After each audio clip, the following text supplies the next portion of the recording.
একটা হাদিস বলি, নবী সাল্লাল্লাহু আলাইহি ওয়াসাল্লাম বলেছেন, প্রথম যে ব্যক্তিকে দিয়ে জাহান্নাম উদ্বোধন করা হবে, প্রথম সেই ব্যক্তি একজন শহীদ। কে একজন?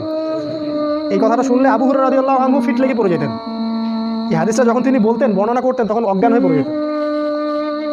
প্রথম জাহান্নাম উদ্বোধন করা হবে তাকে, যাকে দিয়ে সে একজন শহীদ। আল্লাহ বলবেন, তুমি কেন কি করেছো পৃথিবীতে? সে বলবে, আমি শহীদ হয়েছি। আল্লাহ বলবেন, মিথ্যা কথা বলছো, তুমি এই জন্য যুদ্ধে গিয়েছিলে যাতে মানুষ তোমাকে অনেক বড় বীর বলে, যাও জাহান্নামে যাও। তারপরে একজন দানবীর, কি করেছো? অনেক টাকা দান করেছো, সবের জন্য দান করেছো যাতে মানুষ তোমাকে দানবীর বলে, যাও জাহান্নামে যাও।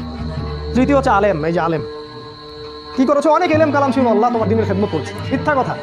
এই জন্য করেছো, মানুষ তোমাকে বক্তা বলবে, কারি বলবে, আলেম বলবে, এই জন্য তুমি এইসব অর্জন করেছো, যাও জাহান্নামে যাও।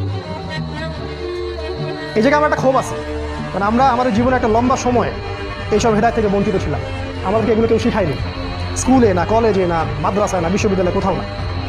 কোনো জায়গায় এগুলো নিয়ে কোনো কথা হয় না, কোনো বই লেখা হয় না, কোনো থিসিস হয় না।